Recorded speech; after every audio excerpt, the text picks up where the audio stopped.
it's back! I heard, Peter. I heard.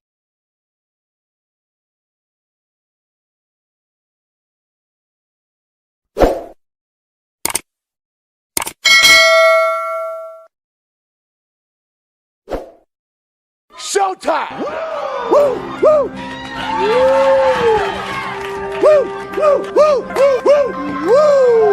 Woo! Styling and profiling. Woo!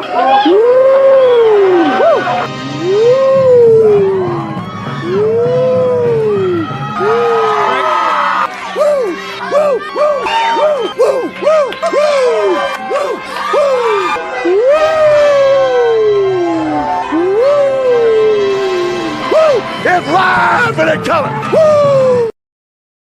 Welcome to the Mafia Sports Report. I am Tommy, and this is Bill's Uncensored Talk. What is up, guys? Man, it's been a while. I did this show, Uncensored Buffalo Bills Talk, like 2 years ago, and I stopped. It was fun. I don't know why I stopped doing it, but I'm back, and let's get this thing going. Today was the last day of mini camp, and usually Sean McDermott cancels the last day of mini camp, but he decided to go on with it today, which was the right decision because we have a lot of new faces, a lot of young faces on this team, and yeah, I think it was the right decision. Let's get to some of your comments real quick. Scott Blakely, probably due to so many injuries, wanted more time to work out, recovery, in my opinion. Now, if they could just stay off the jet skis, yes, and hopefully everyone learned their lesson with that, because you will find yourself off the roster, as you saw what happened last year. Love the Flair intro. Yeah, man, I do too. A lot of people don't like it, but I don't care. It was my original intro, and it is staying. It is staying, at least on Mafia Sports Report. On Friday Night Lights, we have our own. But anytime I go solo Mafia Sports Report, and on Monday nights, that intro will always be here to stay. So, Scott Blakely Flair intro is so irritating. It turns to funny. Well, you know. Scott, it's a mainstay, man. It's been here. It's one of those things for me. Like it was my first intro, so I can't take it away. Some people love it, some people hate it. I love it, so it's staying. Sophia, aloha. Uncensored. This better not be some prelude to Tommy promoting as OnlyFans. It could be. It could be. All right, but. It's not. If you watch this channel for a long time, I did this a while back, and I used to curse a lot more. And Uncensored, I really kind of went in, and I kind of just, I guess I went a little overboard with the cursing, but it's really a show about just speaking your mind and just going off topic with some stuff and things that, you know, other podcasts probably aren't going to talk about, right? And who cares? Who gives a shit, right? I'm gonna say what I want on here, and you guys could speak your mind as well, obviously through the chat. But I'm gonna be doing this weekly. I'm not so sure about what time I'll be doing the show weekly, but it'll probably be in the afternoon. I work at night, so I would expect probably around this time, around 1-ish. 12, 1, something like that. I'll probably stick with 1. So look forward to this show being once a week moving forward. I got to get going again. Like, I feel like I've been off a while, right? Like, we're only doing our Friday show. I get it. It's off season. It's tough. Not a lot to talk about. But, man, I feel like I've just been super, I don't know, lazy? I don't know about lazy. It's hard to explain, guys. But it's just been one of those things where I got to get back in the groove of things. Let me put a little background audio in for me. I'm going to turn this down. Don't worry, guys. But I need, like, a little bit of noise here in the background. So it's not so... If that's too loud, let me know, guys. Like, I could turn that down some so it doesn't affect the podcast. I just need some kind of background going here, so it's not like total silence in the background. So if that's too loud, I'll turn it down. Let me know. That's what makes Ric Flair such a popular wrestler. You either love him or hate him. Absolutely. And you know what? I'm not everyone's cup of tea, right? I'm sure someone right now is tuned in and has tuned out within 1 minute, maybe 1 second, right? They're like, this guy is a joke. Uncensored Bills talk. I'm out of here. I'm going to watch, Locked On Bills or Dan Mitchell or one of the 1,000 Buffalo Bills podcast streams that are out there right now. By the way, there literally is probably, maybe not 1,000. There's probably about 100 Buffalo Bills podcasts out there. I'm not going to go through them all, but y'all know. Listen, you guys know. And a majority of you I've seen in other podcasts. So clearly you guys know. So like, hey, man, everyone has their what they like in a podcast, and I'm not everyone's cup of tea. You know what I mean? And I get that. It's all good, man. Scott Blakely, I miss your 52-17 predictions every week. Loved it. You're going to be getting those again. Don't worry about it. They're coming again. Hey, man, I wasn't that off in my score predictions. Like, you guys know, I wasn't too off. Now, last year, I had higher expectations, and I did ramp up the Bills scoring. I didn't think the offense would be so atrocious as it was under Ken Dorsey. I really didn't. Like, you guys knew I was Ken Dorsey. I was all for Ken Dorsey. I backed Ken Dorsey up. I wanted Ken Dorsey to be the OC even when Dable was here, and it just didn't work out. He just wasn't the guy, and that's okay. It happens.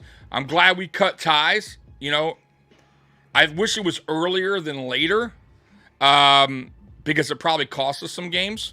But at the end of the day, we got the right guy in place. At least I hope we do, and Joe Brady. But time will tell, because we kind of felt that way with Ken Dorsey. At least some of us did. I did. And then his first full season as OC didn't go so well, obviously. But I will say this. The Cleveland Browns believe in him. They hired him. It wasn't like Ken Dorsey went back to quarterback coach. So clearly the Browns see something in him, and maybe he learned some lessons along the way in Buffalo. And I'm not so sure that Sean McDermott didn't play a part of how he wanted the offense to be ran, and maybe Ken Dorsey didn't really get a lot of say. I'm just throwing that out there now. I could be totally wrong. Heat 3. Moan is getting a huge push. I just don't know if she would win it. I don't know. What is that? I have no idea what you're talking about. Your best prediction was Torrance. Yeah. Knew nothing about him, but you kept wanting him stud for the Bills. Scott, don't forget, I also picked Keon Coleman, for the Buffalo Bills. I try to do these, off-season, NFL draft, who I want the Bills to take first, with their first overall pick. And Keon Coleman, obviously I chose Torrance last year, and I chose Keon Coleman this year, and I was right. So hopefully Keon Coleman works out like Osiris Torrance did, and I believe he will. I really do. So Forbidden. I have no idea what you're talking about. Sophia, hey Tommy, what are the chances of Travis Clayton returning kickoffs or running at the goal line? No, probably not. Probably not. He's. I mean, it would be interesting. He's a big guy, but no. Cali Blitz, what's up, Cali Blitz? Cali Blitz has been watching this channel for a long time, man. Like, Scott's been on, a subscriber for a long, long time. Spin has been a subscriber for a long time. And there's a couple others. I believe Sophia's been on for a while. Beth. But, man, Cali Blitz goes back to, I started this back in 2020. I'm not sure when Cali started. I think 2020, but he's been on a while. He used to go on by a different name. And I think YouTube kicked him off or something. I have no idea. I don't know. Ken Dorkey sucked his quarterback back in the day. Yeah, okay, so here's the deal, man. I'm a Hurricane fan. Everyone knows Miami Hurricanes, all about the U. Ken Dorsey was phenomenal in college. If you watch college back then, you would know. Like Ken Dorsey was the real deal in college. Now, not every player could take that to the next level into the NFL, and it's not just Ken Dorsey. There's plenty of quarterbacks and plenty of Heisman winners that just didn't make it in the NFL or didn't just didn't last, right? Or just were terrible. So it happens. Ken Dorsey, it just wasn't for him. He never really had, all the tools to be a great NFL quarterback. Just in college, he had a good surrounding cast, and he didn't make a lot of mistakes. He was smart. He was a smart quarterback. But he's a smart guy, man. He's a smart guy. I just think he took on a role too quick, and maybe there was this, a lot going on with McDermott and him and how he wanted the offense to be ran. I don't know. I'm just saying either way, he's not on the team anymore. And hopefully Joe Brady can run this thing how he wants to run this thing and, let Josh Allen kind of be a little bit more free. Because last year I felt like that changed a little bit, right? Like in the beginning of the season, at least halfway through the season, right? The first half of the season, Josh Allen really wasn't playing like the Josh Allen we knew, from, let's say, 2019 all the way up until going into the 2023 season. He was a little bit more hesitant getting out of the pocket. And I really felt like they were pushing that on him. Ken Dorsey, Sean McDermott. And I understand they want him to stay healthy, right? Because that style of play, you won't really last long in the NFL. Eventually your body will break down. I get that. But I kind of felt like they really handcuffed him a little bit too much. And it just kind of took the fun away from what Josh Allen likes to do. And then when Joe Brady took over, I think Sean McDermott at that point, and I think there was a press conference where he was like, hey, man, like I'm just going to let Josh be Josh. Like pretty much, right? Like at this point, let's just do what we did in seasons past. So I think this year, Sean McDermott's probably going to let Joe Brady do his own thing and understand that you can't take that away from Josh. All right, let's get some of your comments. Sorry about that. Oh, I meant Sasha Banks getting pushed aggressive by you. So listen, if you want to watch, I don't do the wrestling thing here, but if you want to watch a wrestling podcast, every Tuesday at 7:30 on this channel is Nuclear Heat Wave Wrestling Podcast, and they will answer all your wrestling stuff, man. Trust me. I don't really watch it like they do. They're diehard wrestling fans, so tune in Tuesdays 7:30. Dr. Love and Sauce Bronson they're great. They know their stuff. They've been watching wrestling forever, and it's a great show. So tune in to that on 7:30. So they'll be able to go through all that. Scott, admittedly, you have been higher than most analysts. Only one I predicted was Josh Allen and was pushing hard for him. Yeah. See, I wasn't. That was 2018, so I wasn't doing a podcast then. But I was the same way. I was all for Josh Allen, really since day one. I could not stand Josh Rosen. I did not understand why Buffalo Bills fans wanted Josh Rosen here. And thank God Brandon Beane did the right thing by drafting Josh Allen, or we would have been screwed. We would have been screwed. We would have been like the Cleveland Browns, searching for a quarterback and then overpaying for a quarterback because we can't find one in the draft. I mean, that was Buffalo Bills drought years. That's what we did. And we could never find that guy. And we would go and get like the Drew Bledsoes of the world, which, by the way, Drew Bledsoe was fine, but he only could give one season, right? His body was pretty much broken by then, right? We had one good season and we had a terrible coach, and it led us to an 8-8 record, and we didn't make the playoffs, right? That was all we got. After that, it was E.J. Manuel, J.P. Lawson. By the way, I like J.P. Lawson. I know a lot of people don't. I felt like he was just on a really badly coached team, pushed in there a little bit too early. Yes, he had his flaws, but I think he could have been better than what he's shown. He had some phenomenal passes. He had a good arm. He was mobile, but it is what it is, right? He just wasn't the guy at the time, and we weren't coached right. We weren't managed right. We didn't have a Brandon Beane or Sean McDermott to build a proper team around those guys. But yeah, And what is up? What is up? I appreciate you stopping in, man. Time for UFL. I don't watch UFL. How is that, by the way? Like, are they in? I think they're in their championship game, right? This weekend or next weekend, something like that. Calabit's not in the NFL. Ken Dorsey sucked. Yeah, no. Listen, as an NFL quarterback, yeah, no. He went to the San Francisco 49ers. He didn't do anything, but, bro, he wasn't a first round. He was like I don't even know what round he went. Late 6th round, something like that. Like, he never was projected to be anything special as a quarterback in the NFL. So his expectations were nothing high. You know what I mean? And he understood that. And he became a coach. And by the way, let's be real here, Cali Blitz. And Josh Allen will say the same thing. Josh Allen got a lot better when Ken Dorsey came as a quarterback coach. He helped out Josh Allen, I believe, more than Brian Dable did. He was an excellent quarterback coach for Josh Allen. Ask Cam Newton. Cam Newton said the same thing. High praise for Ken Dorsey. Coming from Cam Newton, who was an MVP quarterback the year he was under Ken Dorsey as quarterback coach. He's an excellent quarterback coach. How will he do as an offensive coordinator? Well, clearly year 1 didn't go so well. I thought the year before he did fine.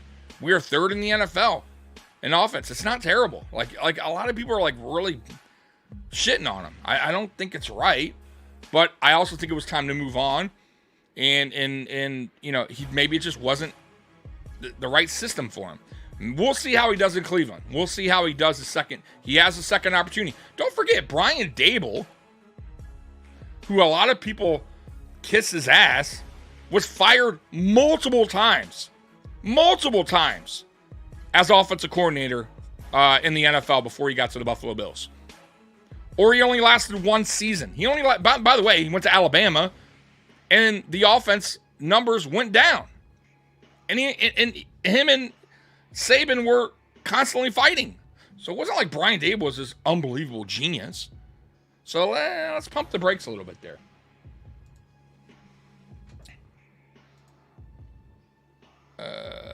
We would have never stopped being garbage if not for Allen, as much as I'm critical of his lack of playoff. Yeah, and you really got to go look back and look at Allen's playoff numbers. It's not really Allen. I'm not saying Allen's been perfect in the playoffs, but he's been pretty damn good. Go back and look. A lot of drop passes. A lot of players can't get free. Yards after catch, terrible. Like, there's a lot to consider. Defense letting us down time after time after time. It's not really all on Allen. Yeah, did he have some bad games? Yeah, maybe a few. I didn't think obviously the Bengals game wasn't very good. The 2020 Chiefs game, when we got to the AFC Championship, it wasn't his best performance. But other than that, I feel like he's performed pretty well. It's the rest of the team that kind of underperformed. Look at Stephon Diggs, who everyone, for the most part, up until we traded him, kissed his ass. Let's be real. Even I'm guilty of that. But he didn't show up in the playoffs. He never did. Never did. He was a regular season guy. Did really good in the regular season. But when we needed him the most, he was nowhere to be found. You know who was there to be found? Guys like Gabe Davis. Right? Who everyone shits on, by the way. He was the guy who stepped up in the playoffs. When we needed someone to step up in the playoffs, like the one guy we didn't expect did, and the one guy we expected didn't. And it was like time after time. So let's step back and kind of look at the big picture there. Cheap viewers, blah, blah, blah. I don't know what that means. Okay, cheap viewers. The effort is much better than playing for a seat at the table, brother. Yeah, Marcos, MVS, soon I will call MVS as a great wild card. He is. I think Chase Claypool, in my opinion, Chase Claypool will make the 53. And in my opinion, Chase Claypool will have a pretty good season for the Buffalo Bills. I think he's going to surprise a lot of people. I think he's going to prove a lot of doubters wrong. And look, if I'm wrong, I'm wrong. Who cares? It's not like we gambled and overpaid for Chase Claypool. I'm just throwing that out there. Like, a lot of people are going to be like, oh, Chase Claypool. But I'm just throwing it out there. If I'm wrong, I'm wrong. Allen has some of the best quarterback play in playoffs. Yes, as far as stats go, yes. I agree with that spin as well. Diggs, yeah, Diggs. I don't honestly. Diggs was like our defense, right? We get in the playoffs and they just are nowhere to be found, right? They make some. They're just nowhere to be found, right? I'm curious how Allen rarely turns the ball over in the playoffs, but in the regular season, not so much. It's because I think he's a little bit more cautious, right? If you go date back to 2019 against the Texans, he played some sloppy football, right? And I think he learned from that first playoff performance that you could definitely lose a game playing like that, and it's one and done. There is no tomorrow in the playoffs, and I think he understands that, and that's why maybe he makes a little bit better decisions in the playoffs. But you're right. Yeah, definitely you're right. The turnovers aren't as bad in the playoffs as they are in the regular season. But maybe that's because he feels like there's tomorrow. I'm just throwing that out there. I could be wrong. I have no idea. By the way, I'm going to get to some highlights of camp today. Last day of camp, mini camp, and some talk from Sean McDermott, talk from Brandon Beane. So if you guys didn't see that, I'll go ahead and put that up in a minute. And I also want to talk about some other stuff. And like I said, listen, by the way, guys, today, like this show, uncensored, is just about everything. Who gives a fuck, right? Like, I just want this show to be where we go off topic a little bit, have a little fun. This isn't, Locked On Bills. This is, we're going to have like certain topics. We're just going to freelance this. Kind of like we kind of do on Friday Night Lights. We're just bullshit around, but it's just me, right? Just me. And I want you guys to be able to ask anything you want, pretty much. I'll pretty much, answer your questions. So, Josh is looking super trim. He said he's been eating super healthy. We have more design runs for him. He absolutely is. He looks healthier. He looks thinner. It's obviously still a big quarterback, which is, we don't want him to get too thin. But he definitely lost some weight, which is good. It's a good thing for Josh Allen, 100%. By the way, too, he changed his mechanics again, or he's tweaking his mechanics because he saw some things he didn't like that he did last year with his throwing mechanics, which is, once again, a good thing because he did that back in, I believe, the 2020 season, after the 2019 season. In that offseason, he got with somebody, worked his mechanics out, and he went from like 57% completion percentage to like 68. So it was a massive improvement. And if, what he does this offseason with mixing, tweaking some things, maybe we could see those interceptions drop a little bit. Maybe we could see those deep balls that he was missing last year actually connect, right? Because he was off a little bit last year. I'll admit that he missed Diggs a few times. He missed Gabe Davis a few times on those deep passes, and I think that he understands that, and it's probably why he's tweaking some stuff, which is a good thing, guys. That's what you want out of your quarterback. You want your quarterback to understand his flaws, to look at tape and go, hey, I could do better. I know I could do better, or I don't know, like going to a quarterback coach and say, hey, what am I doing wrong here? Like, it looks like he's trying to, take that extra step as a franchise quarterback, which is what you want to see, what you want to hear. We got past wild card 1 year. Okay. Jake, what's up, Jake, man? How you doing, brother? By the way, Jake, man, good dude. He is, I know he has his own, and I'm sorry, Jake, if I forgot your channel, but I know you're on Nickel City Mafia, over there with Mike. Mike's a great dude, by the way. I love that dude. I was talking to him earlier. So go check out Nickel City Mafia. They're a fun channel. They cover Buffalo Sabres as well, and I think they do golf. So if you like golf, they do that. They do a little bit of everything. That's what we're trying to do over here. We do some fighting. We do some wrestling. Obviously, Buffalo Bills football. I'm trying to mix it up here. But go over there. But, yeah, Jake's a good dude, man. So check that out, man. Fire me up when I saw Uncensored. Yeah, man. Like, we're going to get into it. Like, I haven't even started yet, really, to get into stuff that I wanted to talk about. Hey, Hooked Up Joe, man. Dolphin fan, by the way, here. who always comes through, watches the Mafia Sports Report. So shout out to you, man. I appreciate the love and support that you've shown this channel, even though you're a Dolphin fan. Like you know, like I said, man, I welcome anyone. I welcome anyone here. I am shocked, like not shocked, but I don't do that. Like I don't know. Like I don't go on other teams' podcasts because I don't. Maybe I should too. Maybe I should just to kind of hear what they're talking about their team. But it's tough because my focus is on the Buffalo Bills. But man, like shout out to you for coming to a Buffalo Bills podcast. That tells me that you enjoy the content. So I really, really appreciate all that support. So let's see what you're saying. I was hoping the same about Claypool, but he sure was a disappointment. We were hoping for him to be that guy in the middle, that big guy in the middle. Maybe using him as a regular receiver will yield better results. So here's my deal with Claypool. I kind of scratched the Dolphins out, like as far as like what he's done throughout his career.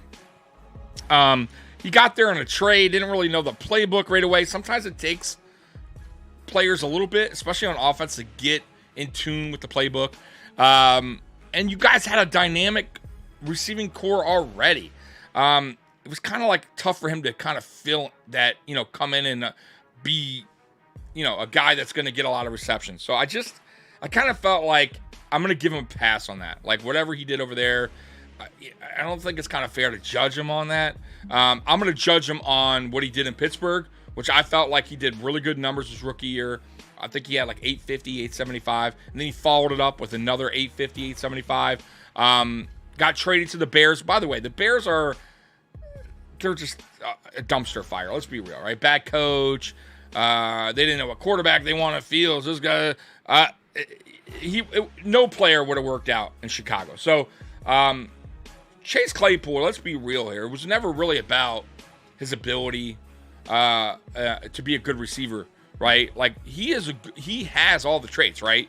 And he's shown that. It's not like we're talking like Justin Shorty here, right? Like, oh man, physical, guy's in shape, guy can run fast, tall, but Justin Shorter's never went into the NFL, and put up numbers the way Claypool did, right? Claypool has proven that he can be a good receiver in the NFL. So it's kind of unfair to be like, oh, he sucks, right? Like, what has he really done in the NFL? He's done some good things. It was just his, the reason why he got traded was because he wasn't a team player. He was selfish. He did some dumb things that Mike Tomlin was like, yo, I'm not gonna have that. You and Juju get the hell out of here. And that's exactly what happened, right? And hopefully he's humbled now. He understands that you can't be like that in the NFL. It's not going to last long. And I don't think, in his case, he wasn't, because some receivers can get away with that. Some players can get away with that. But you got to be great, right? Just throwing that out there. You got to be like a top 3, top 5 receiver in the NFL to kind of get away with being a little selfish, being a diva, right? Because that's been going on forever. And teams will stick with the player because he's still putting up monster stats. Claypool was putting up good numbers, but they weren't, Justin Jefferson type numbers. So, yeah, you can move on from a player like that a little bit easier, is what I'm saying. So I think he understands that. He's humbled now. You're going to see a different Claypool, at least his attitude on this team. So that's how I see it. Y'all can see it different. That's up to you. Spin, asking anything we want. Yeah, go for it, man. I don't regret that. Listen, man. Nah, I don't regret it. I did this. Listen, I did this before, man. I had a great time doing it. I did this in 2021. I did this. And, yeah, I just stopped. I don't know why I stopped. Got a lot of things going on. So let me see it. I'm sorry. I'm going through all the comments. And we got a super chat. Callie Blitz, man. $50 super chat, man. Callie is the man, dude. Thank you so much. Tommy, are you going to do a live stream Bills game this season? I know a lot of people want me to, man. Here's the problem. It is so tough for me, like just thinking about doing that, because I get so laser focused into the game, man. And I curse up a storm when things aren't going right. And even when things are going right, like I curse up a storm, right? Right? So it's like, and for me to like talk to the chat and type, you know what I mean? Or just kind of like, I'll find it where like people are like, yo, why aren't you answering my question? Why are you ignoring the chat? And I don't want to do that to you guys. You know what I mean? Like, I feel like I won't really be paying attention to the chat, and all you guys will be seeing me is just like screaming at the TV. And it would be pointless. Like, I know other podcasts do that, like Dan Mitchell, right? I've seen that before. I know my buddies at Hashtag, they do it. I God bless them, but I can't. I just don't think I could, man. My attention would not be towards the live show, and if it's not, then it's kind of pointless. You know what I mean? But thank you so much for the super chat, man. The donation, that shit goes. Trust me, guys, that goes far, man. For this channel's growth, man. Dolphins don't count as a team. Just hope the Claypool curse isn't real. Nah, man. That's it, man. I don't believe in curse. Well, maybe I'm wrong. Somewhat of a curse. Listen, the Bills have been. By the way, Hooked Up Joe. Claypool wasn't on the team last year, and we wide righted it. Claypool wasn't on the Super Bowl '90s when we wide righted it. Claypool wasn't on, the Music City Miracle. Right? Listen, man. It is what it is, man. The Bills have always been maybe cursed. I don't know. It has nothing to do with Claypool. I don't believe in that. He's not cursed. He was selfish, and he understands that. I mean, that's the truth. There's no curse there when it comes to that player.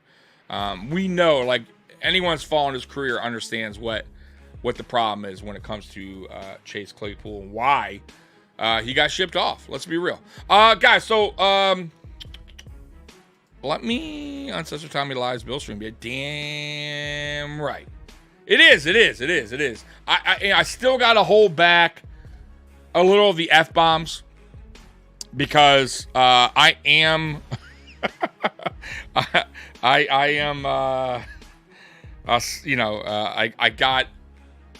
I'm with YouTube, right?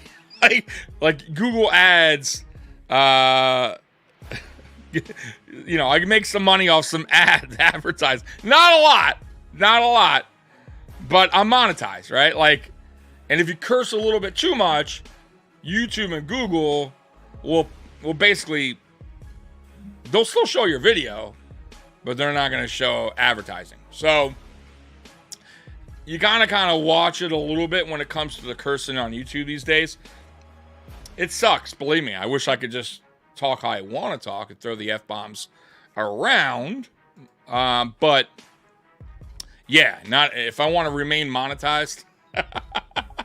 I kind of gotta like limit it a little bit like that. But an uncensored too isn't always about cursing. Like it's more about just like, let's talk off topic about some issues. Like today, I'm going to get into some stuff, right? That I don't know. I got into that. I didn't get into it with somebody on Twitter, X, whatever you want to call it, but it's a topic of conversation I wanted to bring up. So we'll do that in a minute.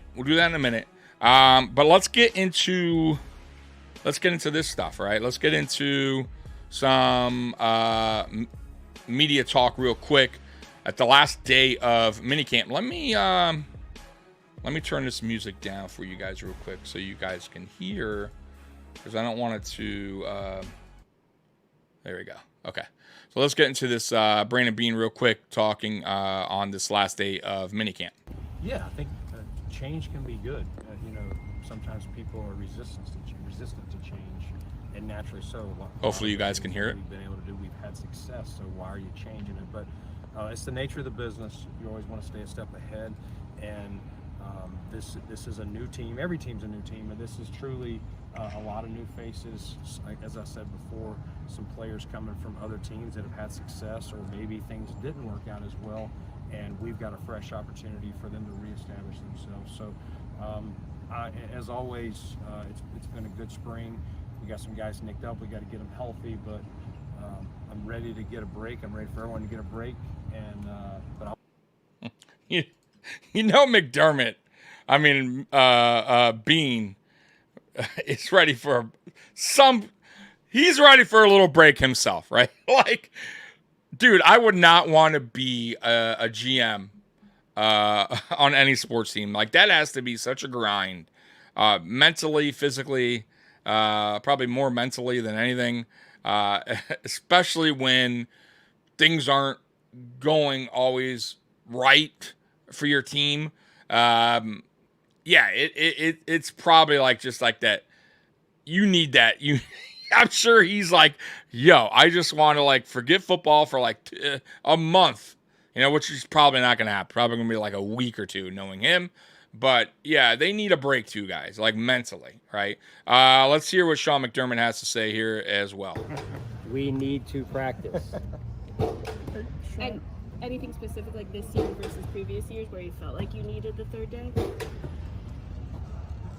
Well, not necessarily, other than, obviously a high percentage of new players, new faces. So the more reps we can get, the better. And listen, I would add, I appreciate the players' willingness and their attitude when they went out there. Not all teams are practicing on the third day of minicamp. I appreciate their attitude. What's your message to the players as they leave the facility and welcoming them back 6 weeks from now? Yeah, I'll be ready to go. Make good decisions in the off season. The off season, I should say this period of time, 4-week period of time, when they leave us to when they come back to St. John Fisher, and be ready to go, be in shape, and because it's going to be a challenging camp. Okay. And there is some highlights. Let's see here. Keon Coleman making some good catches today as well. We'll get into some highlights here of that. So there's a really nice catch by Keon Coleman. Man, I'm telling you guys, this dude's going to be one of Josh's favorite targets. He may not have a dynamic season 1, but man, I think season 2 is going to be where he really, really shines.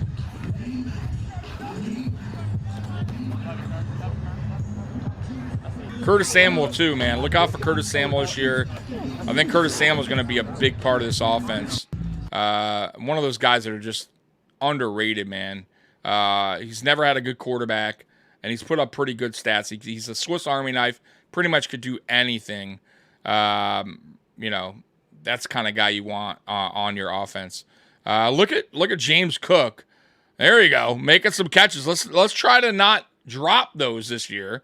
Hit a lot of a lot of missed opportunities last year for James Cook to get in the end zone because of that drop passes. So let me get this back, and we're going to talk a little bit about our guy Tyler Bass, who, let me tell you, man, last year, guys, wasn't good for Tyler Bass. Was not good for Tyler Bass. Missed a lot of field goals he should have made.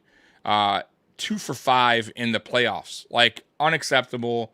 And then at camp yesterday, let me see here. He missed a lot of field goals. He missed a lot of field goals yesterday in camp. Let's see here. I'll go over that because there was... So he missed a 45, a 35, another 35. So he missed his first 3 kicks. By the way, this is at practice, guys. This isn't, right? Guys coming at him. There is no reason why he should be missing those field goals. Absolutely no reason. He's the 7th highest paid kicker. By the way, I get it. It's minicamp, right? Doesn't matter right now. But he wasn't good last year. I mean, he wasn't terrible. But for a guy that's the 7th highest paid kicker in the league, I expect better. And by the way, last year he wasn't that good. He missed a ton of field goals. Like, he missed a lot. Then he went on to make a 50. He missed another 45. He made a 50 later on. He went 1 for 2 on kicks from 50. Bass finished with a disappointing 83% field goal percentage. Now, somebody here mentioned that Jack Browning came in and held for him, and he did not miss a kick. That's good, and I'm really hoping Browning wins that job because, man, Sam Martin, boy, what happened to him? Like, he aged overnight from the 2022 season to the 2023 season. 2023 was a disaster for Sam Martin. Sam Martin was not good last year, guys. I think he had one stretch where he played really good for like 3-4 games. I think he was even maybe special teams player of the month, maybe something like that. But other than that, man, kicks were weak. Just not good. So could it be holding? Could that be an issue? And that's why Bass has been missing? I kind of find it hard to believe because he didn't have a problem with him the year before. So you're telling me Sam Martin now can't hold either? Like, I don't know, like, if I believe that. Punting, sure. He's getting older. Maybe his legs getting weaker. Sure. But holding a football for a kick, I would assume, wouldn't change, right? So I don't necessarily buy that. Scott, Bass was ass last year. If it's the holder, make the change. If not, bring in the competition. See, I would buy into that if, like, you know, Bojo was still here. But I'm not buying into that, man. I'm not buying into that. Sam Martin had no problem the year prior.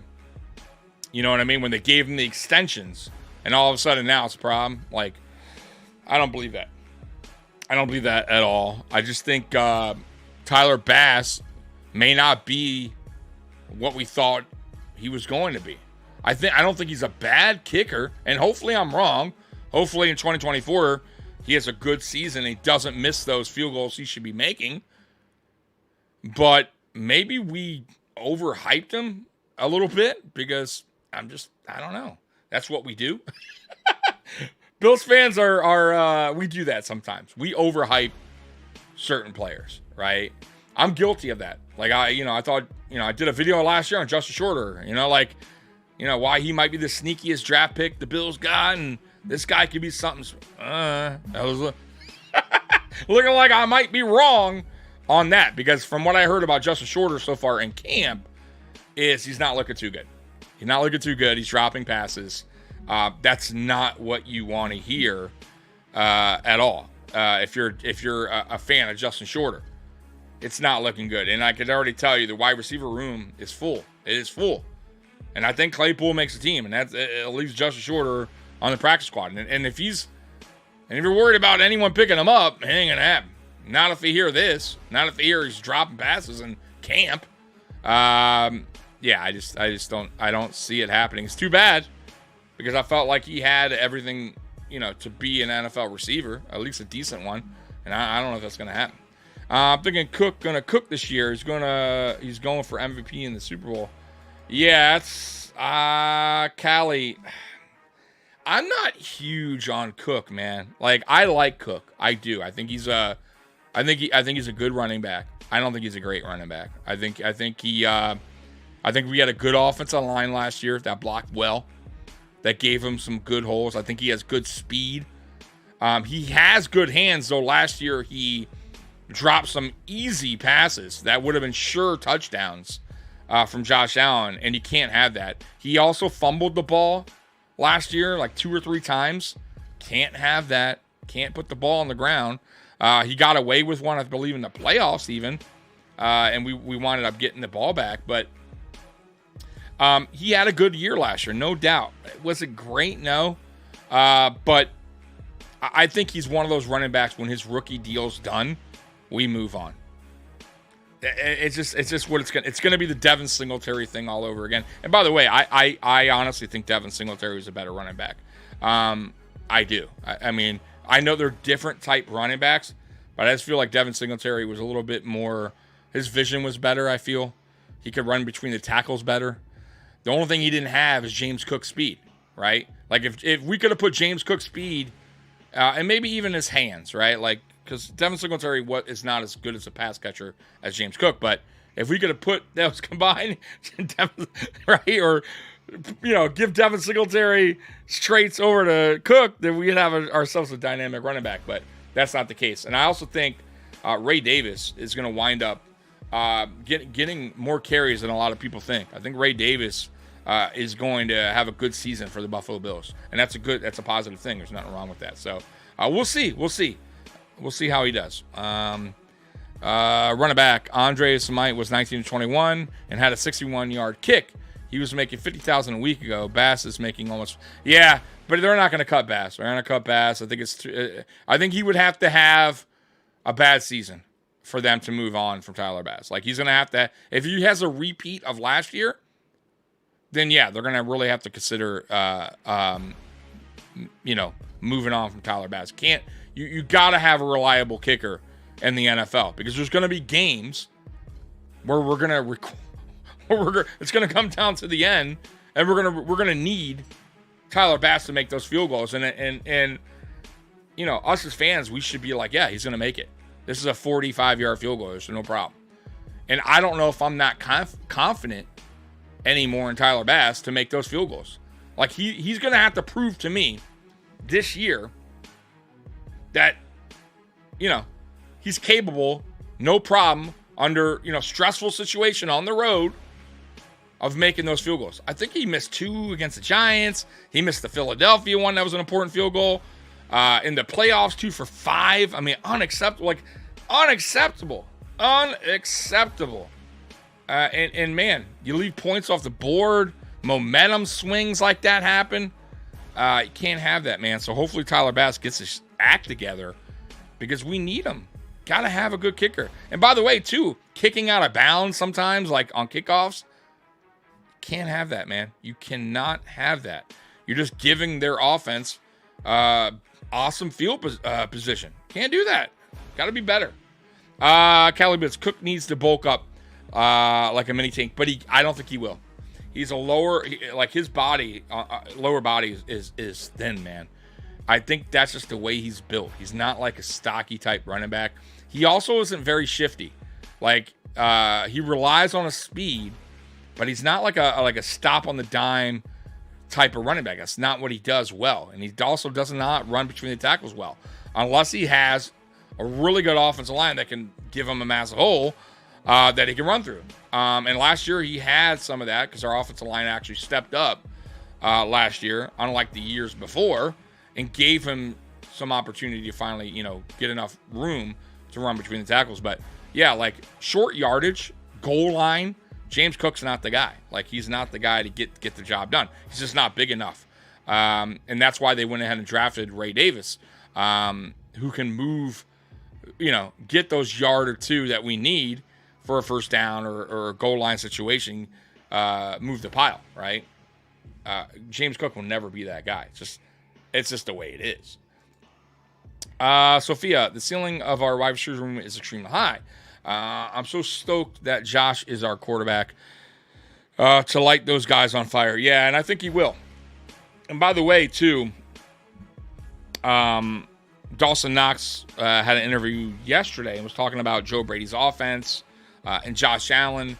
And it seems like, from how Dawson Knox was talking, is that Josh Allen's going to get a little bit more freedom, or a lot more freedom, and start calling his own plays.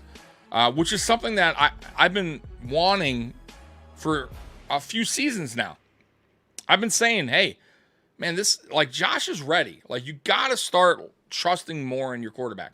And that goes for Josh, too. And maybe Josh wasn't ready. Maybe that's something that, he just wasn't ready to take that on yet, right? Where he's that guy where he's going to go to the huddle and be like, no, I'm going to call, Joe Brady calls a play. No, I'm going to call that off. I like this. I'm going to change it up. Josh has never done that, right? Maybe he's never felt comfortable doing that, but he's been in the league a while now, right? It's 2018. Like, it's time to step up. It's time to be that guy, right? That's what the best do. That's what the best do, right? Peyton Manning did it for years, right? Tom Brady, Patrick Mahomes does it. Like, Josh Allen's never really took that on.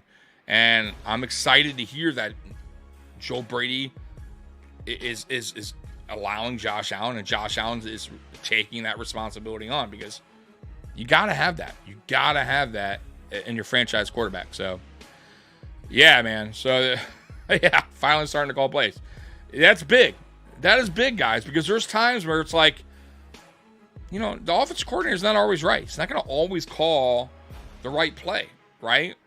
Quarterback gets down there, got a blitz coming. Like, Josh needs to read these things and call an audible or change the play. I don't like that. Like, we're going to do this. Like, and that also, too, by the way, too, getting up to the line early.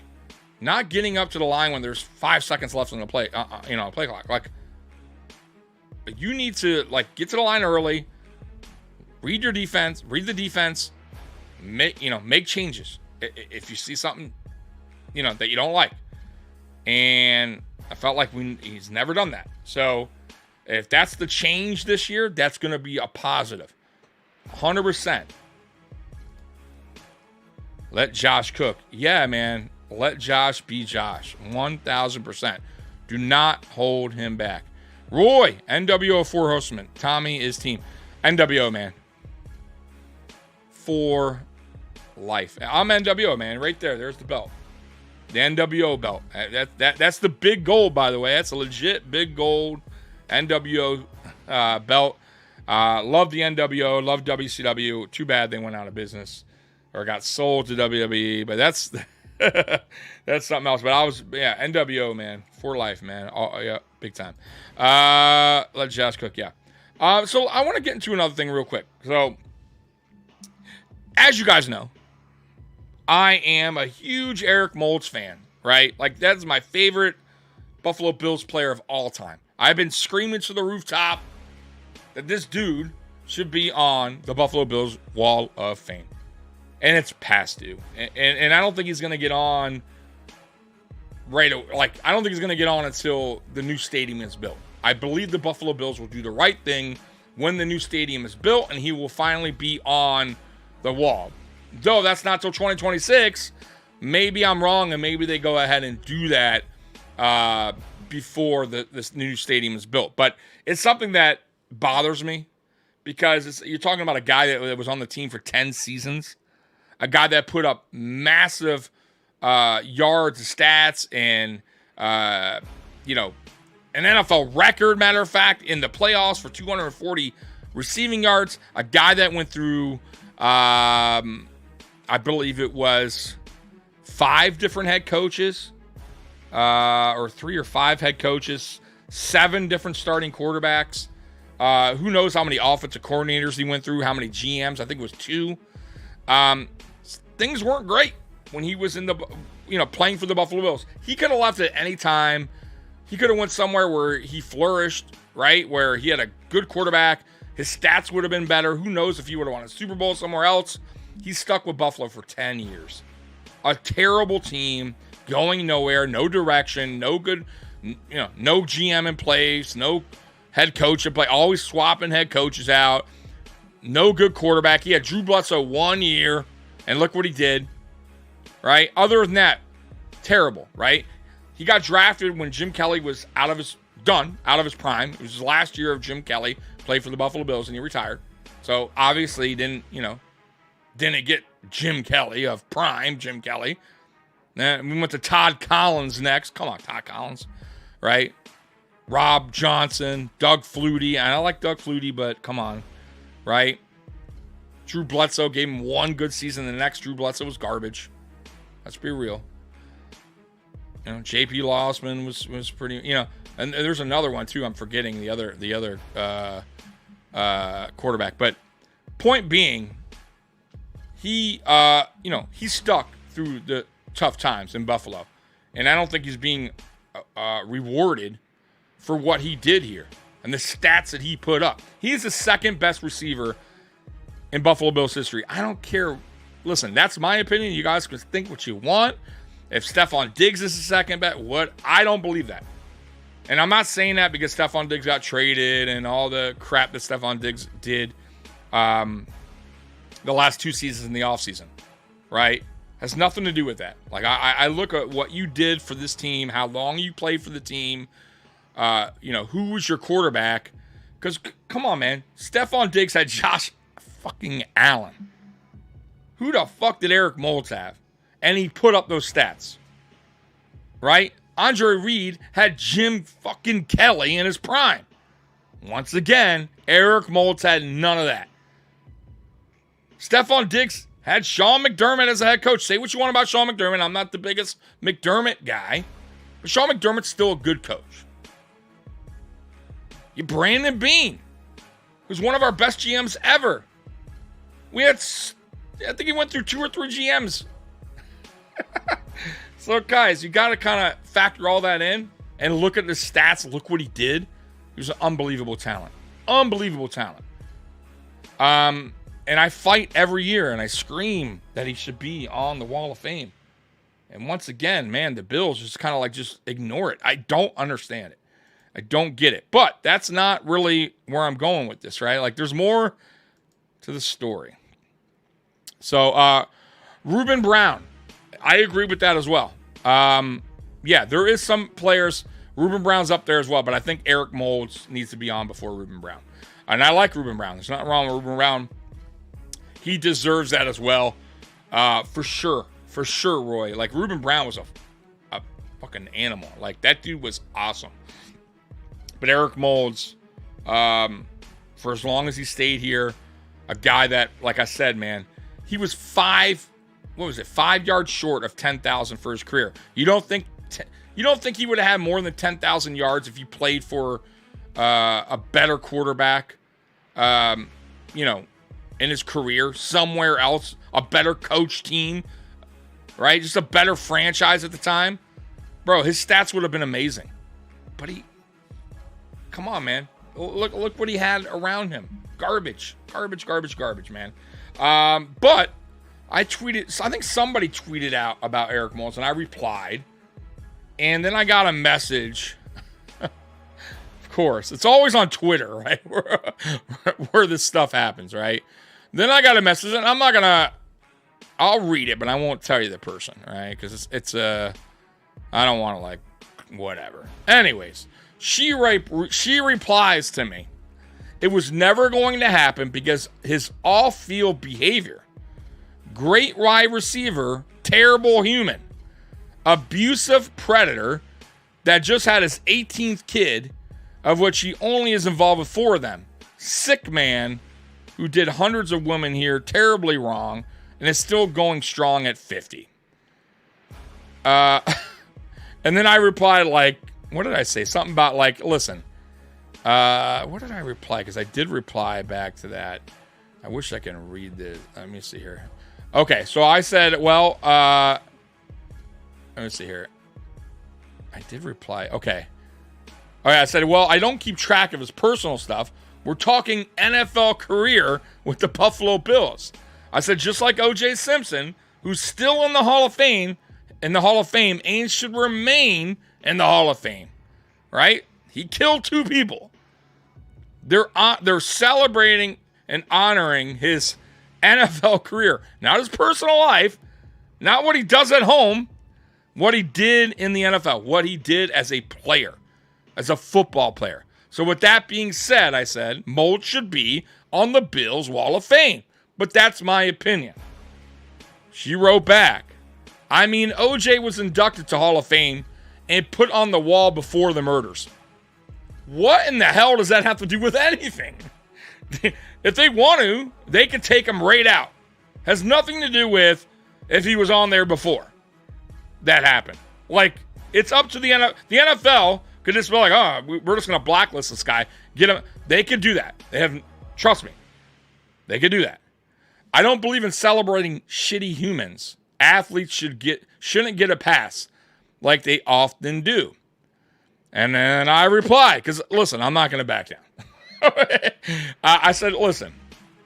I said, the Bills still have Moulds.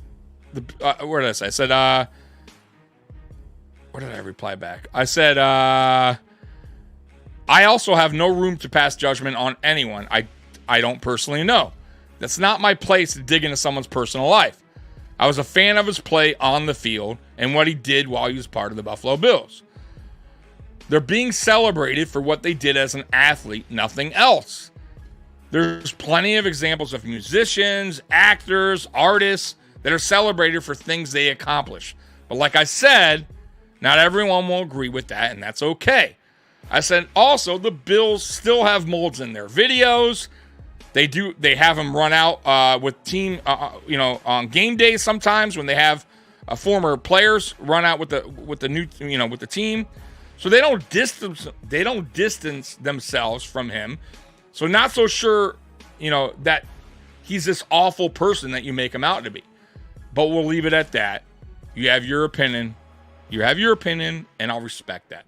So that's how that conversation went. And I'll get to your chats real quick to see, because I'm curious on your guys' take on this. Like what's your take on, just in general, musicians, athletes being this,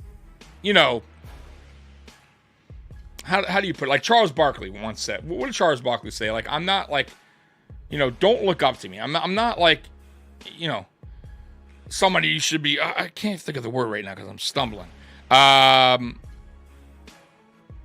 I can't think of the word. You guys probably get the right?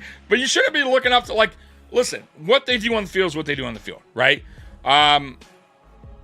Outside of that, I don't dig into someone's personal life, right? Like, you shouldn't, like, idolize somebody like that. You should idolize, like, how they got there, like the work they put in, if they're a musician or an actor, like, but as a person, I don't listen, man. That's not what I do. I'm not, and I'm not saying it's right. But once again, I don't know his personal life. I don't know if that's true what she's saying. I've never heard that. And if it is true, once again, what does it have to do with what he did on the field? That's zero, nothing to do with what he did and his accomplishments as a football player. So I don't get that. Like I understand not liking someone. Oh, that's the word I was looking for. I can't believe I got role model, right? Like, I don't think, like, if I'm a parent, like, I'm not like, yo, like, you should look at all these sports guys as role models. Like, look, I think some athletes take that responsibility on, and they're going to be, they're going to be this great, humble, person that's a role model. They want to take that responsibility on, fine. But not every player is going to be like that. Every player is going to have their flaws and do, make mistakes in life, right? And that goes for musicians and actors and whatever the fuck, right? Some of the, most brilliant actors and artists and musicians had some major fucking problems, right? They definitely weren't perfect. They had some major flaws. They did some fucked up shit. They did a lot of drugs or got arrested for whatever, right? James Brown beat his wife, right? We're not talking about that. We're talking about James Brown being one of the best to do it. I mean, come on, man. Michael Jackson. Come on. Y'all know Michael Jackson. Do I gotta get into it? But he was a brilliant musician. But I'm not going to sit back and be like, oh, Michael Jackson should be in the Rock and Roll Hall of Fame. Look what he did. Look, it's terrible. It is. I'm not saying that stuff's not bad and all that, but yeah, man, like, we're not celebrating him as a human being, right? We're celebrating and awarding him something he did. Whatever he did that was so great or made him so special as a musician, a football player, basketball player, baseball, whatever. So that's my point. That's where I'm going. I'm sorry if I rambled on, but it's irritating at times where people are just like, oh, he shouldn't be there because he's a terrible person. Like, look, man. First, I heard of it, one, and two. Who cares? Who gives a shit? Do you really Like, does that keep you up late at night if they put Eric Moulds on the Wall of Fame, lady? Like, would you really be that upset? Would that like ruin your year that Eric Moulds went on the Wall of Fame because he has multiple children out there, child support? Like, is that really gonna affect your day? Like, it's amazing. Like, does it really affect you in that way? Come on, man. Like, you're gonna move on, right? You're gonna move on with your day. It's just people, boy. It's unbelievable. Michael, I wish I was as good as Prince Jackson.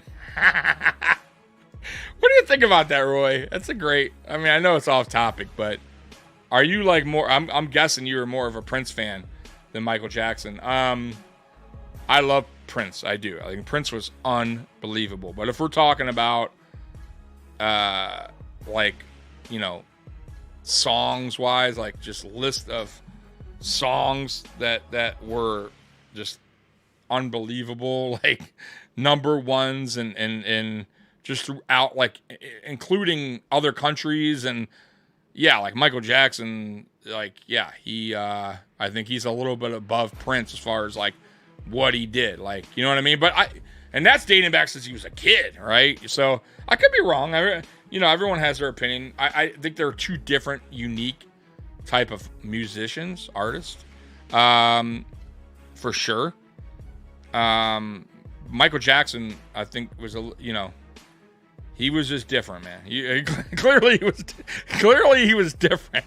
But I mean, he was definitely special as far as like everything, dancing, writing, great singer, one of the best to do it. Like I said, R. Kelly. Say what you want about R. Kelly, who's in prison for not the greatest things in the world, but he was one of the greatest R&B singers of my generation, for sure. Like, and I don't think anyone can deny that. Like, he was an unbelievable talent. So I know we're off topic a little bit there, but you guys get where I was going with the conversation, right? So we're honoring these people for what they did in their field, right? So I don't know why people get so offended sometimes on certain things. But, you know, it is what it is. Roy, I stayed up late to watch Michael Jackson premiere of Thriller on MTV. Was not a fan of Michael Jackson. Prince was my guy. Prince is unbelievable. I love Prince too. I do. I just think Michael Jackson made more hits, you know. I also think he had better albums than Prince. But Prince was so unique. It's so like he was different. He was also a different person. And he made a lot of great songs as well. Like I get that. Like, I understand where you're going with that. But I think I just overall numbers, like, you know, music sold, albums sold, I think Michael Jackson tops that, you know, tops Prince in that category. But Prince definitely is up there as far as, you know, one of the greats. Ariella Grande, going back to Bass. Before the 13 seconds game went to overtime, KC first had to make that 50-yard. Phillies kicker made a 61-yard set in overtime. I have zero faith in Bass in those situations. Yeah, I'm with you. I hate to say it. Like, I want to be like, nah, you know, let's give Bass, you know, an opportunity. It was just a bad year. Like, I'm nervous every time that dude goes up there to make a 40 plus yard field goal. Like, I just don't. I have lost faith in Tyler Bass. Now, can I get that faith back in Tyler Bass? Sure, 100%. But he has to show it. But he missed some key field goals last year that would have won us games. And you got other field goal kickers out there, like he was saying, for Philly, right? Who's, by the way, that 61-yard, bad conditions, the clock's running out, no problem, right? The guy for the Chiefs, no problem. Bucker, whatever his name is, not a problem. Our kicker, a problem. You know, oh, it's to the right hashtag, and blah, blah, he doesn't kick well. Well, motherfucker, start kicking well from the right hash. Because it's not going to always be exactly where you want it. If you're getting paid like the way you are, one of the highest paid kickers in the league, you should be able to kick that motherfucker wherever. I don't want to hear no damn excuse where you want it, place, you know, who's holding the field goal. By the way, I remember last year going into that game when Sam Martin was hurt going into that game and we didn't know if he was going to play. And they brung in that sorry-ass kicker that we used to have here, that punter, Hack, whatever you want to call him. And I'm screaming, I'm going, yo, why don't you bring in the guy that you cut, Matt Ariza, to punt? Because field position is going to be super important in that game. Very important. Right? Field position's everything against the Chiefs. You don't want another shitty punter coming in, Matt Hack, who we cut for Matt Ariza. And you don't want Sam Martin, who's going to, even if he plays, is going to not be well because of the hamstring. But what was Bills Mafia worried about? Holding. Oh, Matt Ariza hasn't held in the NFL yet. Well, he beat out Matt Hawk. And Tyler Bass was saying before all that happened, there was no problem with holding. No problem. Not an issue. But Bills fans, of course, they want to look the holding. Well, what the fuck happened in the playoffs? Because he was 2 for 5. And was it Matt Ariza holding No, it was fucking Sam Martin. How do those punts go against the Chiefs, by the way? Terrible. Awful. Was that so once again, I go back to coaching. What are you doing? What the fuck are you doing? That's what drives me crazy about this team. We make stupid decisions like that. That's just a minor thing, by the way. It's minor. It's so minor. We're talking about a punter right now. But it's important, especially in a game like that. Field position is everything. If you could punt the ball fucking 70 yards when you're in your 30, by the way, we went for it on a fake punt because he didn't trust our defense, and our punter couldn't punt a fucking field goal, couldn't kick make a punt past 35 yards. So McDermott was like, "Oh, we're gonna have to go for it," which by the way, we didn't get it. A botched, terrible, by the way, terrible fake. Damar Hamlin. Once again, what are you doing? But if you don't trust your punter, why the fuck did you have him on the team? You might as well have had Hack then. Just dumb shit like that. But imagine if you had Matt Ariza. You punt there. Why? Because that motherfucker kicked 70, 80 yards. It would have put the ball down to the 5-yard line of Kansas City. You would have had to make him drive all the way that long drive. But no. We go the safe route. Oh, because we want Tyler Bass having a good... What the fuck? Matt Ariza's never been in the NFL. Shut the fuck. He's played football his whole life. All of a sudden, the moment's too big. He doesn't know how to punt. Get the fuck... That's what I'm talking about. Sometimes we overthink, man. Stop. The guy punted his whole life practically. Now he forgets how to punt because he's in a playoff game. Get out of here, man. Bullshit. I call bullshit. That's what I'm talking about. This dumb shit, man. Makes me so mad, man. And by the way, you know what's funny? And I'm glad you brought that up, Roy. Guess where Jack Browning's from? What college? San Diego State. Who went to San Diego State? Matt Ariza. So maybe we're making up for it if he makes the team. We're getting another San Diego State punter. He's not going to be as good as fucking Matt Ariza would have been. I'm telling you right now. If Matt Ariza winds up getting that job at KC, which he's probably going to, he's going to be one of the better punters in the NFL. We're going to regret that fucking decision, not bringing him back. I don't regret what the Bills did at the time. I understand that because I felt like Matt Araiza needed to really save his life. I mean, really. And football would have been a distraction. Let's be real. And it was a distraction to the team. Like, I'm with that. Like, I understood that because it was such a serious accusations. But once everything got settled, once you realized the girl was lying, once the prosecution said, "Nah, man, we're not prosecuting this. This girl's lying her ass off. She dropped the civil case. It was such a bullshit lie." The Bills should have been on that fucking phone going, "Yo, we want you back. We want you back in camp. We want you back for this playoff game, and we're going to sign you for a year. And you're going to compete against Sam fucking Martin this offseason." But no, we signed Matt fucking Hawk again, who we winded up cutting anyway. So, stuff like that bothers me about this team. Little dumb things like that. Other than that, I love this team, and I love the decisions we make, but just some things are mind-boggling. How is Sean McDermott doing, Tommy? I got my update. Yeah. He's a good coach. He fails in the playoffs.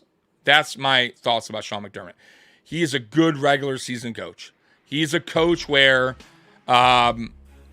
if you are in a rebuild and you want to build it the right way and have a guy that gets the right players in place, he's that guy. Like he's a good guy to start up a team. Like, get that team into the playoffs and build that chemistry and get the wheels in motion. But I don't know if he's a Super Bowl type coach. I haven't seen any proof of that yet. He fails in the biggest moments. He hits a wall over and over and over. He can't figure out the Chiefs for the life of him. He still makes bad decisions in the playoffs. He still folds under pressure every single time. Still bad at clock management. Like, there's a lot of things that Sean McDermott still has to get better at before he could be a Super Bowl, where I'm like, hey, that guy can get us to a Super Bowl. I don't see it yet. I see him as a guy where, hey, we're still going to be a 12-13 win team. We're still a team that I believe that could still win the AFC East. We're still a playoff team, no doubt. But I don't know if we're still ready for a Super Bowl run. I haven't seen it yet. So that's my thoughts on Sean McDermott. He has to get better. And I think the ownership's scared to fire him. And I don't think he's going anywhere. Hey. Hey, get the fuck out of here. Fucking Sean McDermott. San Diego State, yes. He's another San Diego State punter. So I'm really going for Jack Browning. I hope he makes the team. I do not want Sam Martin on this team again. Another mistake, by the way, we gave him that extension along with Tyler Bass last year, and both of those guys failed to live up to their extension, right? They both failed. They both were miserable. Let's be real. We're going to be real here. And the only difference is Bass is still young, and we drafted him. Sam Martin, who gives a fuck about Sam Martin? Fucking, we signed him because of the whole thing with Matt Araiza. You can get rid of Sam Martin. It's fine. He's not a guy that's been on the Buffalo Bills forever. You didn't draft him. There's no reason to keep a guy like that around. You don't have it no more. It's fine. Get rid of him. Lafalone, he might be the absolute all-time worst at challenges. Oh, God, terrible. Wasn't there a player last year? He even had a successful challenge that screwed the team more than if he just... no. So we actually... I know what you're talking about. He lost that challenge. So it was I forget who it was against, but we were down, like, the time was ticking away. Timeouts were very important. All right? We needed our timeouts because if we score, we're going to have to call timeouts playing defense and hold them right, to a 3 and out. Well, I forget who it was who made the catch, but I think the challenge was like, did he maintain possession? And the thing was, it was only for like 3 yards. It was nothing. It wasn't going to even be a first down. It was a nonsense play. So even if he gets the play right, what is it? What are you gaining there? What are you doing? And it wasn't like everybody knew he was going to lose the challenge. So we lost challenge and lost the timeout. What are you doing? It's not worth the risk at that point. Like it wasn't like a touchdown pass or a big completion. Little shit like that. Yeah, it's like mind-boggling. We did get a referee, and I forget his name. I always forget his name. The head official that was doing, I believe, worked for CBS. We hired him this offseason. That's a positive, right? So he's going to be in McDermott's ear. He's going to be the one telling him, you need to challenge that. Like, so hopefully that helps McDermott this season, right? We'll see. Time will tell. This is when Tommy breaks out the Tums. Yes, soon. Was it it might have been. No. That wasn't. I know what you're talking about. That was winded up being a catch, by the way. I don't think it was. It could have been. I don't know. You might be right, Roy. I forget what it was, but it wasn't a big. It wasn't a big catch. Like it was a 3-4 yard. It would not have been a first. It wasn't like a big chain move. It was pointless. You should never have challenged that. It just didn't make any sense. And we wasted a timeout. Stupid. McDermott got a babysitter. He did. And you know what? It's not such a terrible thing either, because now you got a guy that can also tell the team, like Kyer Elam, by the way, who's supposedly having a good camp. He had a good mini camp, which is good, by the way. If you're a Bills fan, that's good to hear. But he's known to hold a lot, right? He tends to hold. So now you got a guy in there who's going to tell. It's going to be more like, hey, this is what you want to stay away from. This is what you want to do. This is legal. This is not legal. On hitting. It's not like, it's not terrible. Like, it's not. I think it's a smart thing what the Bills did. Oh, I think it's Mike Perry. I believe you guys can let me know if I'm right on that. I think it's Mike Perry. I could be totally wrong. Isn't Mike Perry a boxer? I don't know. Anyways, something like that. Something Perry. But either way, I think it's helpful, right? But you are right. In a way, it is like we needed to have a babysitter in there almost to tell McDermott, hey, dude, like you're one of the worst. By the way, he's second worst in the NFL in challenges. You know who the worst is? The coach for the Dolphins, McDaniels. Believe it or not, McDaniels is number one at the worst challenges percentage in the NFL. So, if there's anything great about that, at least our guy's not the worst, right? It's the Dolphins head coach. That's the worst at challenges. Hope we sign Bates from the UFL. I think Bass is done. They're not going to get rid of Bass. He's a Bean draft pick. They just paid him. I don't think you'll see any kicker coming in and competing with Tyler Bass. I will say, though, if he has a bad season or a repeat of what he did last year, it is definitely time to bring in another kicker to at least compete with Tyler Bass. And then you got to make that decision on if you want to waive Bass and save a little bit of money on the cap. But right now, there's no other kicker in a camp. There's not going to be.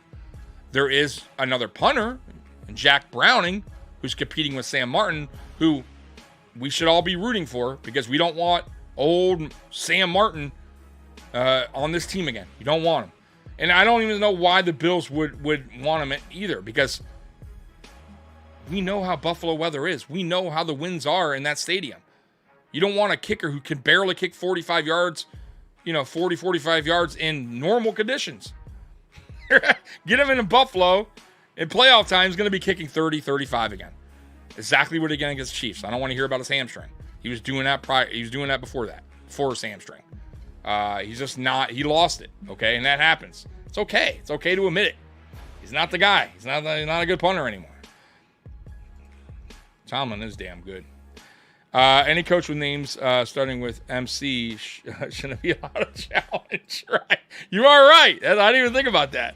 Yeah, let's go Browning for sure. There's guys like I 100% want Browning to win that job as well.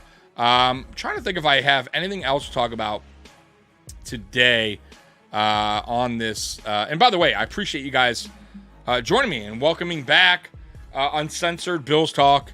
And like I said, man, this will be a daytime thing. I want you guys to talk about anything. Honestly, we talked about music today. Talk about Michael Jackson and Prince, and like we get off topic here, and that's okay. Like this, I don't want this to be just like, oh, it has to be strictly Buffalo Bills, and we're just gonna stay on topic. Like, no, man. Like this is uncensored. Let's just bring it. I want you guys to bring it every week. I'm gonna be doing this. It probably will be Thursdays at 1. Like more than likely. Like I wouldn't put my stamp on it just yet, but I'm leaning towards Thursdays or possibly Mondays at 1. Like that's a good time for me. I think it's a good time for you guys. You guys seem like you're available. A lot of you guys are here today. Good turnout, by the way. If you guys are new here, by the way, help me out. Hit the like button. Subscribe. Hit the notification bell. All that good stuff. Like I forget to tell you guys a lot of the time, but do that for me, please, because that does help this channel grow, YouTube algorithm, all that crap. And you guys know, once again, I'll say it again, there's like hundreds of Buffalo Bills podcasts out there. So it helps me, like, get a little bit above them in the rankings of podcasts. Like, I don't know where I sit right now. I'm probably, realistically, there's at least 50 Bills podcasts. I'm probably in the middle. Like I'll probably rank 25. Right? You got your Fanatics, right? Your Buffalo Plus, or Top Dogs, Locked On Bills, Dan Mitchell. I get it. The Top Dogs. But hey man, I'm a barking. You can't hear me. I'm way back there. I'm way back there. But I'm running. I am running. And I'm going to jump over that gate. I'm going to try to get in that top 15. I want to get in the top 15 of Bill's podcast. So help me out by liking, subscribing, hit the notification bell, and I'll get there. And you guys will be a big part of that. And other than that, man, anything else you guys want to talk about before I get up out of here? Been on here an hour and 40 minutes. John, I am a Steeler fan, born in Jamestown. Here for you. Hey, appreciate that. Steeler fan, look at that. I was just talking about earlier because I had a Dolphin fan that comes on here and watches me. Good guy. And, I appreciate you hopping on. And, man, listen, man, the Pittsburgh Steelers, Mike Tomlin especially. Dude, that dude is legit, man. Like, I don't, like anytime I ever heard a Steeler fan, like, on Twitter or something, like, oh, it's time to move on with Tomlin, I'm like, you're fucking crazy. Like, dude, like, are you okay in the head? Like, no, you do. Tomlin, you should be grateful, thanking God every day you got Mike Tomlin as your head coach, okay? A Super Bowl winning head coach that knows what the fuck he's doing. And a no-nonsense kind of guy. Like, that, I love that coach, dude. I love coaches like that. And dude never really has a losing record. Like, he's a solid coach. Like, and he's proven. So, yeah, you guys are going to be all right. No matter what, if you guys got him as a head coach, you're going to be just fine. Like, you'll get it together, Nothing wrong with that, man. No, keep that guy around, man. The best is when you wear out Mikey when the Bills lose. Dude, when we lose, it's tough. It's tough, man. Like, I used to, before, Mikey came on this show, as a co-host in 2022, I believe, but I was doing solo back in 2020. I went live, I believe, in 2021. I was doing videos in 2020. So bad. I'm probably still bad. I don't know. But It was cringy. It was bad. Bad cameras, you know. But you got to start somewhere. You got to start somewhere. So I went solo. I was used to going solo, going live solo. Mikey can't go solo, but he's a great co-host. Like, we're like peanut butter and jelly, man. We work great together. We don't always agree. Matter of fact, we probably don't agree more than we agree, right? Like and that's okay. That's what makes it fun and a perfect match when it comes to me and Mikey. But you know, I work from home in the daytime, so it's more convenient for me to come on here and do an extra show for you guys solo. And I want to start doing this more often. You're going to start seeing more videos from me as well. It's been hectic year for me, guys. Listen, life is like for a roller coaster, man. Like you feel like things are going great. Like you're just like, yeah, like money's going great and whatever, you know, friends and just work, and all of a sudden, it's just like, what the fuck just happened, right? And you're on this downward spiral. Just the roller coaster's going right back down, and you got to build yourself back up, and that's life for everyone. And I'm not saying just me. It's just, but it's been a wild adventure. I would say the last 2 years for me, and just trying to find my way. So that being said, I will be doing videos more often, soon, because obviously Bills football is like a couple months away, right? Preseason. So I'm going to start digging into more topics. I'm going to be going live, at least, like I said, during the weekday, once a week. We're going to still have our Friday night show. We also have a Monday night show that kicks off once preseason kicks off. So you'll see this channel start to get more and more videos and more live streams going. And not only that, I also got Mafia Talk, which is Jay and Big Cuz. By the way, Big Cuz isn't feeling well still. So prayers go to Big Cuz with that. But they're on every Wednesday or every other Wednesday for now. And I got a wrestling show on Tuesday. So we do still have stuff going on, but I need to get more active for you guys as well, because, that's what I got to do. What do you think about Redskins quarterback? Who is the Redskins quarterback? And I know you meant the Commanders, but that's fine. They're the Redskins for me.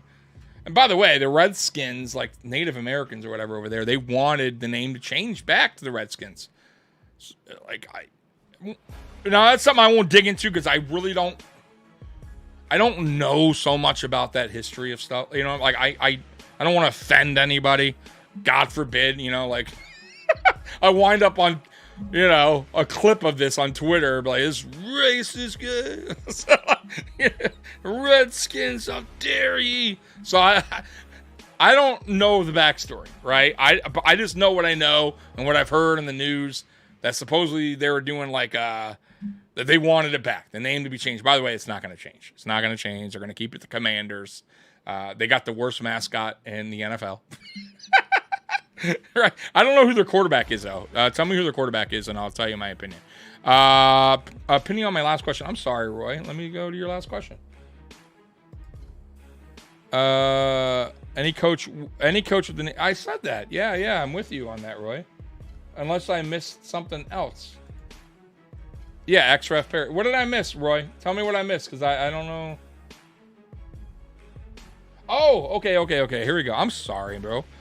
I am so sorry, bro, Roy. I'm trying to, this is normally Mikey's job, but since when I go solo, I miss some of these. Okay. Okay, Tommy. Honest opinion. Should the Bills still be favored to win the AFC East? Yes. And I don't even need to think about that. Yes. Until the Dolphins or the Jets, and forget about the Patriots. The Patriots on rebuild mode, and they got a new head coach. It's not Bill Belichick. I would say this. If Bill Belichick was still there, hey, you never know. I still don't think they would win the East, but they would still be a team that could, upset you, during the regular season. Right now, I don't think they're a team that's going to upset the Bills in the regular season. Like, I think the Bills are going to go 2-0 against the Patriots, and I think the Dolphins are going to go 2-0. The Jets may split. I still don't trust the Jets. I don't. I think the Jets are the Jets. I think the Jets are an overhyped team that fails midway through the season, halfway through. Like, they do it every year. I don't care if they got Aaron Rodgers or not. I don't believe in all the hype with Aaron Rodgers. He's another year older with an Achilles injury, coming back from the Achilles injury, playing in that shitty-ass stadium, that shitty-ass turf. He's going to wind up getting hurt again. I don't want him to get hurt. I really don't. Like, I hope we play him when he's healthy and just to shut him up.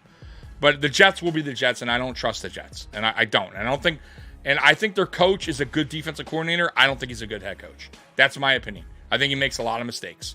The Dolphins. The Dolphins will be the team that's going to compete with the Buffalo Bills for the AFC East. They're a dangerous team. They got a lot of speed, but they also get a lot of injuries late, and they also do not close the show during the regular season. They tend to lose games they shouldn't lose towards the tail end of the season. They fade away.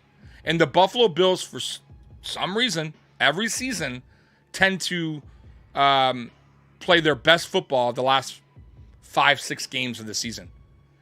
And I just don't think until I'm proven wrong that the Dolphins are ready to take the Bills' spot as the AFC East champions. I don't. I think the Buffalo Bills are the top dog in the AFC East still. Now, if we're talking AFC, no, we're still hitting the wall. The Kansas City Chiefs are still that team. And the Bengals, if healthy, right, Joe Burrow, when healthy, are still a team that we have not figured out. So we're still not the best AFC team. We're still I believe we'll still win the AFC East this year. You got to prove me wrong. Because remember, when the Patriots were running the East, year after year, what do we hear? Oh, this year it's going to be the Dolphins. Or this year it's going to be the Jets or blah, blah, blah. And nobody took the Patriots, pretty much, right? The Patriots ran that. But every year it was Tom Brady's getting older and this, and Bill Belichick's lost his way, and they lost this receiver or that corner or that linebacker. Bro, they kept running that shit until they didn't. Until Tom Brady what? Tom Brady left. When Tom Brady left, that was Josh Allen's job, right? He took over that shit, right? And it's like we're living that moment again, but with the Bills, right? And it's funny to me, like all these teams' fan bases, at least in the East, especially from the Dolphins and Jets, right? I don't think the Patriots anymore. The Patriots fan base understand what's going on with New England. But you got fan base from the Dolphins and the Jets worrying about the Bills, talking shit about the Bills. Why? Because they're chasing the fucking Buffalo Bills. Let's be real. We won the AFC's four straight years, right? It's not like we won it, one of the last 3 or 2 of the last 4, right? The Dolphins have been, they won last year and we won the year before. Like it's been this back and forth battle. No. We've pretty much handled our business and won it by 2, 3. Like the closest we had one year was with the Patriots. And that year, I remember everybody was like, oh, that's it. The Bills dynasty, that run is over. We wound up going on a winning streak and winning the East again. I hear it all. I hear it every season, bro. So no, I'm not. I still think the East is the Bills to keep. But we'll see. But that's my opinion, and I'm sticking to it. It's all good, Tom. You know how you get when you start rambling. I do ramble. Do tend to ramble. Burrow is coming. He was angry sitting on his ass watching Mahomes. Burrow is a really good quarterback. My co-host likes him, thinks he's a good quarterback, but I think he thinks the weapons surround him make him really, really good.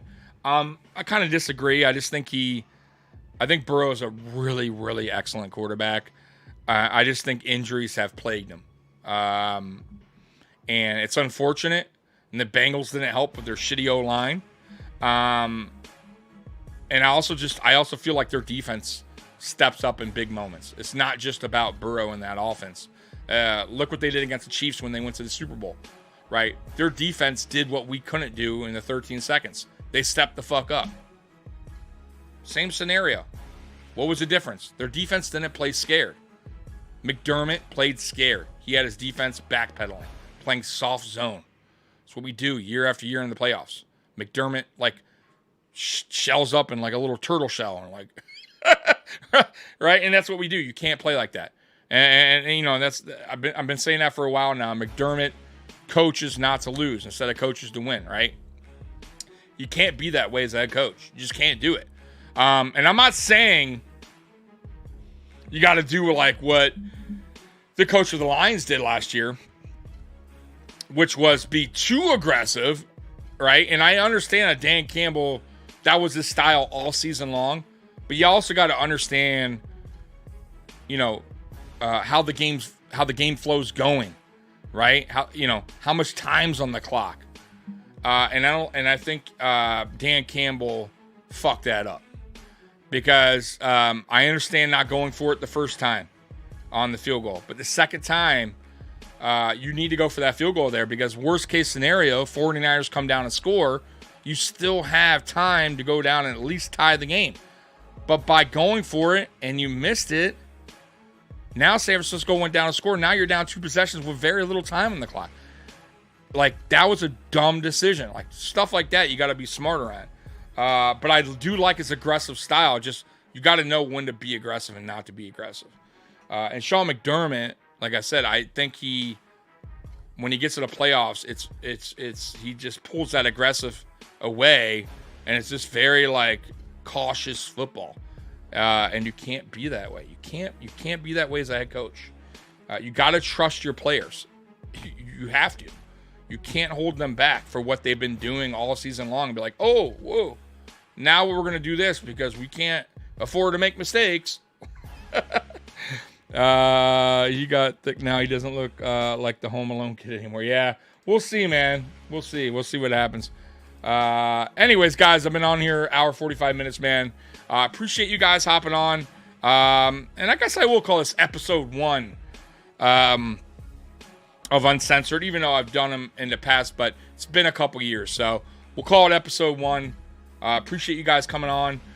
Hit the notification bell, like I said, so you know the next time I'm coming on in the daytime. It's probably going to be Thursdays at 1. So, real quick, Roy, Burrow is a good anticipation thrower, much like Tua. He's not one of the more athletic quarterbacks, that's true, but gets the job done. Yeah, and you don't need to be super athletic. And Joe Burrow, he still can get out of the pocket. Like, he's not, strictly a pocket passer, but you are right. Him and Tua are kind of close in that. I think he has a better arm than Tua, though, in my opinion. Like, stronger arm. Though Tua is not weak arm. I'm not saying that. But I think I think he also makes better decisions than Tua. Tua's an that's an interesting quarterback, man, because I don't know, man. I think the Dolphins are going to have to pay him. But man, if I'm the GM of the Dolphins, I am super concerned. You got a guy that nearly retired, was thinking about retirement because of his concussions. He's been a guy that's been injured throughout his football career, dating back since high school. And now he's thinking about early retirement. Changed his mind, decided to play, and now you gotta probably pay him anywhere between 40 to 50 million a season. Rough. And then he lost weight this offseason. I don't think that's smart at all. But that's rough, man, because let's say he gets another back concussion. Now you got a guy that's thinking about retirement again after you just paid him. Right? And now you're stuck. Right? Now you got to go find yourself a quarterback. I don't know. That's rough. I'm glad I'm not a Dolphins fan. And I get it. Dolphins fans, they love Tua. That's their guy. But I think that's a tough decision to be made when it comes to Tua in that contract. The one issue that should concern all 31 other teams is Mahomes is following the Brady model. taking pay cuts for rings. KC is using the cap space as a weapon against the league, and it's smart. It's an absolute smart move because you're gonna, just like Tom Brady, you're gonna get yours somewhere else, meaning money, sponsorships, whatever, incentives. Like, I'm sure there's incentives involved. They know after football is done, they're going to either go on to broadcasting or whatever. They got money. Money's coming in, especially when you're a superstar. You don't necessarily need to get it on your contract. So I agree with that, man. He's doing the right thing. And I hope Josh Allen does that when his contract's coming up or nearing, By the way, Josh Allen's not even, I think he's like the 10th highest paid quarterback or something like that. He's not even up there anymore as far as highest paid quarterbacks in the league right now. So it's not like Josh Allen's a super overpaid quarterback, right? Like, he's like, I think 10th now. But like I said, his contract will be coming up again soon. And I hope he understands that that is the right thing to do.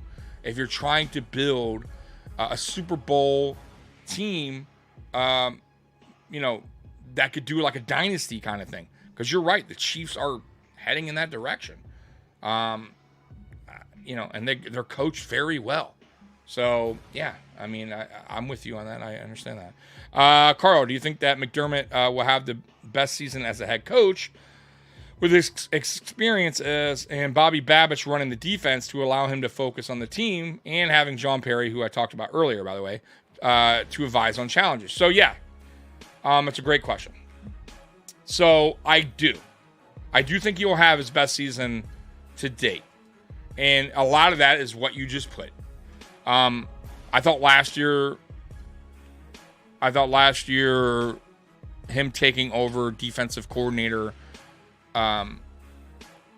was just too much for him. I thought, he wasn't there yet as a head coach, in my opinion, as far as being a Super Bowl caliber head coach. I think he was still trying to, and he still is, trying to figure shit out as a head coach.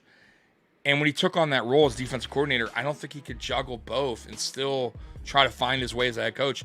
And that fucked him up. I truly believe that. So, yeah, I think by having Babich, be defensive coordinator, calling plays, will take less pressure off him as a head coach. And he could focus on the things that he's fucking up on and get better as a head coach. And then, Perry coming in is a help. Definitely a help. Even if Perry only sticks around one season, McDermott hopefully can learn from him and understand, like, hey, this is what you got to be looking for when you do these challenges, or whatever else comes with that. So yeah, I do think his focus will be better, and I do think that he could be. And by the way, too, this also, you got to factor in injuries, right? So hopefully we can stay healthy, knock on wood. And that will play a factor in as well. If we can stay healthy, I think it will be his best season as a head coach. I think it's another year where he could get better at the things that he needs to get better at. All right.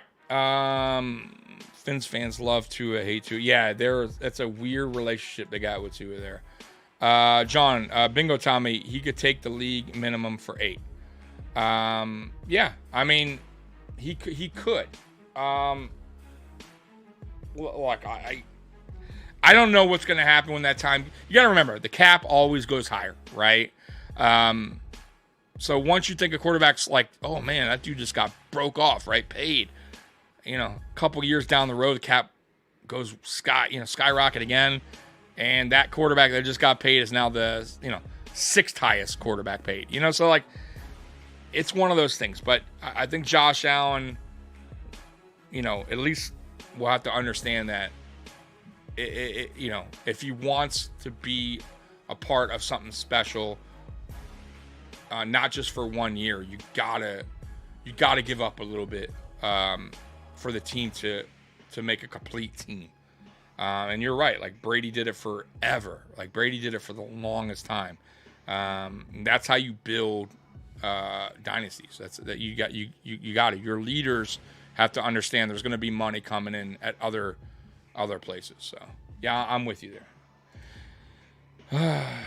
Anyways, guys, I just rambled on for another 20 minutes. So now I'm out of here. I am officially out of here. So guys, once again, if you're new to the channel, like, subscribe, hit the notification bell. I'll see you next week. Matter of fact, I'll see you tomorrow.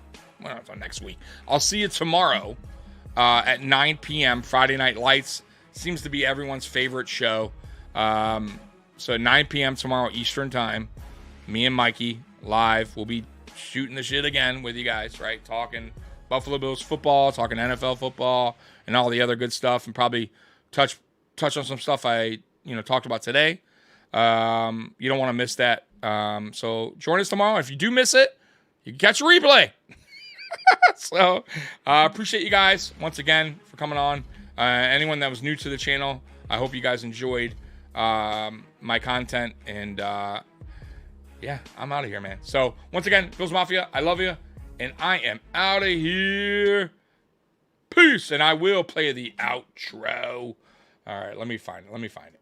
Okay. Later, guys.